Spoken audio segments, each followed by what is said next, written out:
নমস্কার, আমি ঋষিকেশ দেবগুপ্ত অফিসিয়ালে আপনাদেরকে স্বাগত। নরেন্দ্র মোদী ভোটের প্রচারে গিয়ে বলেছিলেন যে লোকসভা ভোটের ফলাফলের পর একটা ভূ আলোড়ন সৃষ্টি হবে। উনি ঠিকই বলেছেন, ভূ আলোড়ন সৃষ্টি হয়েছিল এবং সেটা বিজেপিকেই কাঁপিয়ে দিয়েছে। এবার এমন কাঁপিয়েছে সেটা 240-এ গিয়ে আটকে গেছে। এবার এই ভূ আলোড়নকে স্থিতাবস্থায় আনলেন, সেটা হচ্ছে মল্লিকার্জুন খাড়গে ইন্ডিয়া জোটের সভাপতি হিসাবে। তিনি সাংবাদিক সম্মেলন করে বললেন যে তারা বিরোধী আসনেই বসবে। কিন্তু হঠাৎ করে আবার চাঞ্চল্য শুরু হলো যখন অভিষেক ব্যানার্জি অখিলেশ যাদবের সাথে একান্তে দেখা করলেন। সেখানে গিয়ে যোগ দিলেন রাঘব চাড্ডা এবং তার সাথে যোগ দিলেন সঞ্জয় সিং আপের থেকে। হঠাৎ করে আকাশে বাতাসে একটি গন্ধ ছড়িয়ে পড়লো, সেই 15 দিনের একটি চেনা গন্ধ, যেটাকে বলে তৃতীয় ফ্রন্ট। তাহলে কি তৃতীয় ফ্রন্ট হতে পারে? তার একটা চান্সেসও অনেকটা তৈরি হয়েছিল বা তৈরি করার চেষ্টা চলেছিল। কোনো কারণে কংগ্রেসের সাথে যদি টিডিপির সম্পর্কের জন্য একান্তে না বসা যায় বা সমঝোতা না হয়, তাহলে কংগ্রেস বাইরে থেকে সমর্থন করবে, অন্যদেরকে কংগ্রেস এগিয়ে দেবে। নীতিশ কুমারের সাথে মমতা ব্যানার্জির সম্পর্ক ভীষণ ভালো। যখন ইন্ডিয়া জোট তৈরি হয়েছিল তখন আমরা দেখেছিলাম যে প্রথমে মমতা ব্যানার্জির সাথে নীতিশ কুমার এসে যোগাযোগ করেছিল।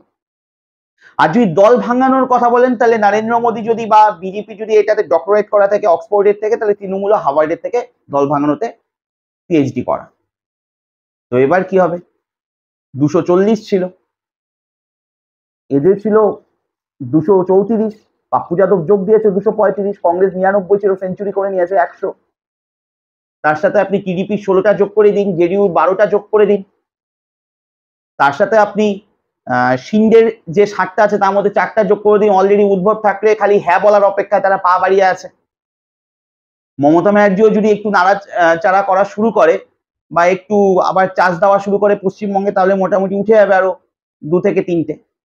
তো এরকম করে কি 267-তে দাঁড়াচ্ছে। রাজনীতিতে কোনো কিছুই অসম্ভব না। সংখ্যালঘু সরকার হলেও প্রথম প্রেফারেন্সে আসন সংখ্যা বেশি পাওয়ার জন্য রাষ্ট্রপতি নরেন্দ্র মোদী বা বিজেপিকে আমন্ত্রণ করবে। কম করে 6 মাস পর্যন্ত সময় পেতে পারে, সময় দিতে পারে। কিন্তু সমস্যাটা হলো, যেই মানুষটা গুজরাটের মুখ্যমন্ত্রী থাকাকালীন একক সংখ্যাগরিষ্ঠতা স্মুথলি চালিয়েছে, যেই মানুষটা ভারতবর্ষের প্রধানমন্ত্রী হওয়ার পর 10 বছর নিজের মতো করে চালিয়েছে, তাদের সংখ্যা সব থেকে বেশি ছিল, একাই 272 ক্রস করে গেছিল, সেখানে এবার কি হবে? অলরেডি যা বোঝা যাচ্ছে তাতে নীতিশ কুমার হোক বা চন্দ্রবাবু নাইডু হোক, এরা প্রত্যেকে চাইছে যে প্রথম তাদের 1 পয়েন্ট প্রোগ্রাম অমিত শাহকে কোণঠাসা করে দেওয়া। অমিত শাহকে কোণঠাসা করে দেওয়া মানে 50% নরেন্দ্র মোদীর হাত পা বেঁধে দেওয়া। তারপর যেভাবে অর্থমন্ত্রক চেয়েছে, স্বরাষ্ট্র মন্ত্রক চেয়েছে, স্পিকার পর্যন্ত চেয়েছে, সেই জায়গা থেকে আর থাকলো কি? আসলে নরেন্দ্র মোদী কাঁটাযুক্ত একটা চেয়ারের উপরে বসতে চলেছে। ইজি চেয়ারের বা আরাম কেদারার যে আরাম সে এতদিন ভোগ করে এসেছে, সেটা পাওয়ার মতো জায়গা আর নেই। আর ইন্ডিয়া জোট এই জায়গাটা ধরেই বসে আছে। তৃতীয় ফ্রন্টের জায়গা থেকে যদি রেডিও করে নিতে পারে, তারা চাইছে ওয়েট অ্যান্ড ওয়াচ। তার কারণ যে ইতিহাস রয়েছে নীতিশ কুমারের, যে অলরেডি অগ্নিবীর প্রকল্প নিয়ে বলা শুরু করে দিয়েছে, তার থেকে বোঝা যায় যে সিনেমার বাকি অংশটা কি হওয়া বাকি আছে। তাই এখান থেকে বড় প্রশ্ন থেকে যায়, নরেন্দ্র মোদী রশির উপর দিয়ে 5 বছর চলতে চাইছেন, কতটা সম্ভব হবে? এই সরকার 6 মাস থেকে 1 বছর টেকানো অনেক কঠিন বিষয় আছে। তার মধ্যে প্রতিপক্ষ চেয়ারে এবার অভিষেক ব্যানার্জি, রাহুল গান্ধী, ওয়েল স্পোক পার্সনরা থাকবে একসাথে। কোথা থেকে কি হবে? হাওয়া ঘুরে গেছে।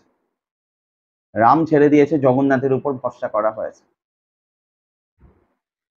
তাই সর্বশেষে বলতে পারি, প্রধানমন্ত্রী যদি হওয়াও হয়ে যায় এবং খুব তাড়াহুড়ো করে যদি শপথও নিয়ে নেওয়া হয়ে যায়, তারপরেও তার লংজিভিটি কতদিন থাকবে, তার আয়ু কতদিন থাকবে, এটা নিয়ে বড় প্রশ্ন থাকবে। অপশন দুটোই খোলা থাকে, কংগ্রেসকে নেতৃত্বে রেখে ইন্ডিয়া জোট করে এগোনো, কংগ্রেস বাইরে থেকে সমর্থন করবে তৃতীয় ফ্রন্ট হিসেবে এগোনো। তবে 5 বছর নরেন্দ্র মোদীর কাছে ভীষণ চ্যালেঞ্জ, এবং রাজনৈতিক পরিবেশ পরিস্থিতি যা বলছে, 1 বছর চলতে পারলেও বিরাট ব্যাপার আছে, 5 বছর তো আরো অনেক বড় ব্যাপার, দিল্লি বহুদূর। নমস্কার, ভালো থাকবেন।